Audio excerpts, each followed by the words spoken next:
Sa video natin ngayon mga maestro ay pag-usapan naman natin itong list of financial institution granting 4 months loan moratorium. So ito po yung makaugnayan pa rin po doon sa binabang guidelines mga maestro about nga dito sa ating loan moratorium. So dito sa video na to ay pag-usapan naman natin yung mga financial institution lamang po na mag-grant po ng 4 months na loan moratorium. Ayan, kasi kung maalala po natin, hindi naman po lahat ng mga PLIs, mga banks ay magbibigay po ng 4 months loan moratorium. Karamihan po ay 1 month lang, yung iba naman ay 3 months. Ayan, so depende pa rin po sa bangko po, or sa PLI kung saan po kayo nag-loan. Ayan, so dito po specifically, papakita lamang po natin yung 4 po na mga financial institution na magbibigay po ng 4 months na loan moratorium. Ngayon, for the other banks and PLIs, for your reference, andyan po naman sa video natin, makikita nyo po dyan yung mga listahan din. Hanapin nyo lang po sa videos po natin. Yung ibang mga banks naman po na mag-grant naman ng 1 month.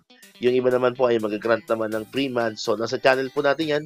Pwede nyo pong hanapin po ang video po natin for your reference. Okay?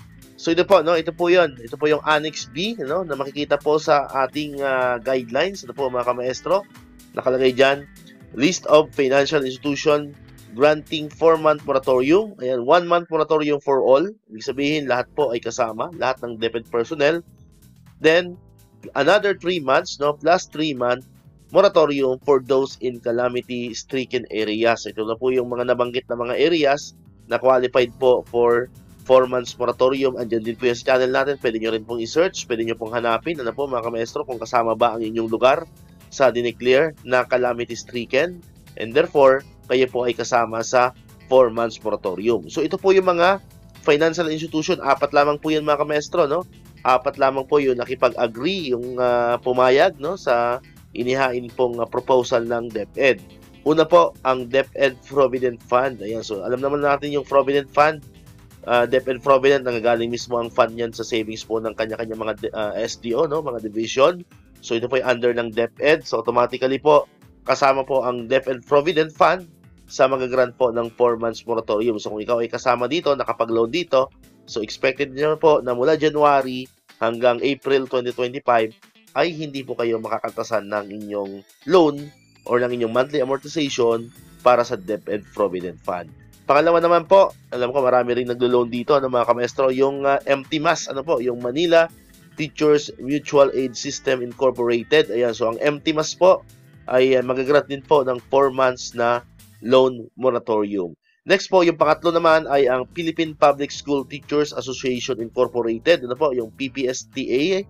Ayan, so kung kayo po ay nakapag-loan din dito, so granted din po kayo ng inyong 4 months loan moratorium from January to April.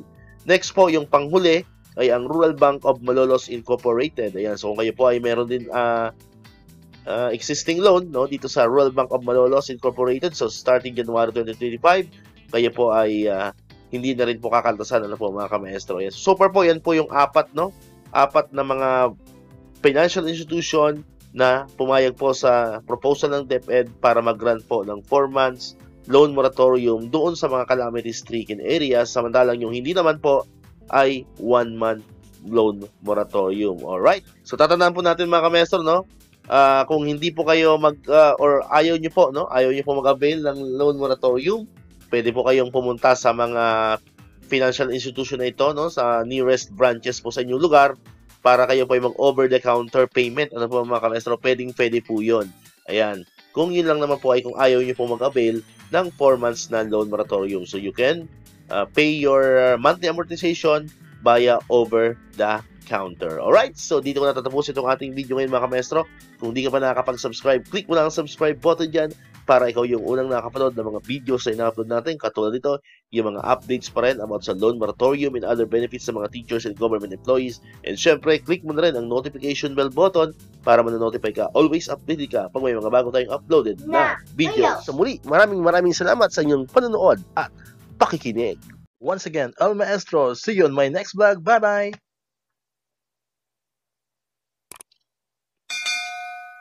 1, 2